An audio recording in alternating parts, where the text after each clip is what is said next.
Welcome back. Thank you for staying with the broadcast. The National Workers' Union has made some strides towards settling a number of disputes with SLASPA.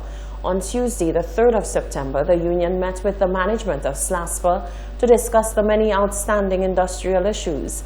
The meeting came less than 2 weeks after the union dispatched a letter to SLASPA's general manager, Darren Snack, warning him that the workers were up in arms and ready to take action.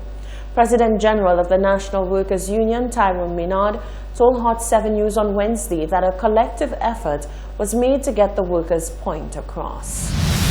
We brought workers out of Beaufort, got them to link with Castries, and we had that industrial vigil for about 6 hours yesterday. That enabled us to speak with the management of SLASPA. I think its management team was headed by Ms. Grace Parkinson, and we resolved 5 major issues as an interim position to move forward and deal with all other outstanding matters. What are those matters, one might ask? Maynard elaborated. It was agreed that the company would now provide security protection at both at both lighthouses. These lighthouses are in VG and Beaufort. We also agreed that Leonard Daniel, who had worked for the company for a number of years, died on the job. An ex gratia award would be given to his family, tied into the voluntary package that would be made available to his family, and I think they would be happy because they took care of all the funeral expenses and so on. There are 3 other issues relating to 3 other workers that we agreed that we're going to deal with, and I think having dealt with these 5 issues, it would give us a sort of an avenue to deal with all the other matters that have been outstanding and languishing for a number of years. He says the union expects that if they can put all these matters to rest, this would then set the stage for upcoming negotiations between the union and SLASPA. He continued that this would hopefully bring an end to all industrial matters that are being faced by both parties. We should be able to resolve the other issues. We begin to identify some weaknesses in SLASPA as it relates to its human resource unit. But I believe that if we can continue discussing with them, and assisting as much as we could, these matters could be resolved before December. While services offered by SLASPA were severely affected on Tuesday, services returned to normal by Wednesday after workers were asked to report for normal duty at 8 a.m. A well-known mediator is giving his opinion on the way forward to end a seeming feud between the St. Lucia government and the local media. Francis Compton says there should always be reasonable understanding between government officials and the media, and so there is no space for personal feelings to get in the way of the freedom of information. Rochelle Gonzalez reports. Regional Mediation Coordinator for the OCS, Francis Compton, had some words of wisdom to 2 entities who are at odds with each other, the government of St. Lucia and the local media. The man, who has become synonymous to helping resolve issues between conflicting entities, gave his advice on how he thinks the rift between the said parties could be closed. Compton told Hot 7 News that the media plays a vital role in informing the general public of what is happening around them. If the politicians exist to serve their constituencies, that is, the members of the public, and the media also exists to serve the interests of the members of the public, then there's no reason why the two can't get together and leave their politicking or their personal interests aside, for the good of everybody. That's how I feel. Compton said although he is not up to date on the main issue at hand, perhaps mediation is needed to solve the issues between the 2 entities if the relationship has indeed deteriorated as badly as is being suggested. Mediation makes provision for that kind of thing. Mediation exists to help parties in dispute to resolve their disputes in an amicable and friendly manner, in a neutral setting.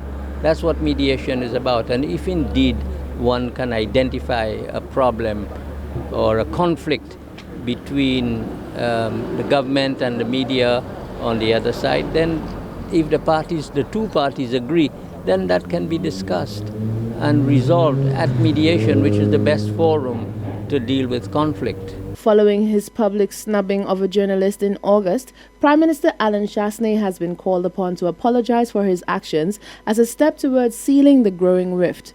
Reporting for Hot 7 News, I am Rochelle Gonzalez. And we took to the streets to get your views on the state of play between local politicians and the local press. Do you think the relationship between the media and the government can be mended? Here's what you had to say. The government, I believe the government wants to shut down the media for their voices. The media is the voice of the people. The media is the voice of the people. So I believe like the government want to shut down the voice of the people through the media and different thing. They're supposed to do that, yes, sir. They're supposed to do that. The media is there to educate us about the affairs of the government. Well, what I find, the government supposed to work together and we should work together to respect one another, to be the country to run up standard, to help the poor one too. And them people not working to get them out of the city, give them work to done. Yes, I believe it can be repaired, as long as the Prime Minister apologizes to the media and take the necessary steps. It could be repaired. If everybody put their heads together and communicate, I think that would make it the best decision to do. I mean, put your heads together and everybody, all Lucians come together and, hey, live happy as one family. No, not in a hurry. Not in a hurry. As long as we have guys, officials of government, to answer questions, and they play the kind of to answer, it will never be nice. Never be nice. I just want to say with the media and the government, I would like to see the government and the media work because they need each other to work with, because both of them play a big, great part in society. We need the media just like we need the government also, and we all have to work together because unity is strength. United we stand, divided we fall. And I just want to say I would love to see them work together and no division. God bless. A press statement by the Ellis family in light of the passing of their father, Martin Ellis, at the John Compton Dam was issued on the 30th of August. The three sons who were with their father on the day he met his demise sent a message to all who helped during their trying time. The press statement also indicated the Ellis family's refusal to accept that they had access to the clearly restricted area of the dam. They said they were not notified before or on arrival that they had to secure prior permission to visit the site.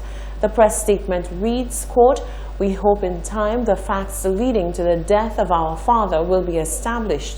We also trust appropriate measures will be taken to avoid similar tragedies in the future," end quote. Water and Sewage Company Wasco Communications and Marketing Officer Sherry-Ann Gillard Williams was pressed on the matter with regards to the claims made by the Ellis family. She says there is a little she can divulge on the matter as the case is ongoing. There isn't much we can say about this at this moment. The issue is in the hands of the police and our lawyers, and of course they are conducting the necessary investigations and so on with regard to this incident. We cannot discuss the details of it for obvious reasons, but as soon as we can and as long as all the information, all the facts have been collected, we will be informing the public about what happened. Martin Ellis collapsed and died near the John Compton Dam on Friday the 16th of August. The incident took place while the first and second phase of the dam rehabilitation project is ongoing. This is the Hot 7 TV Nightly News. Stay with us. There's more news coming up after the break.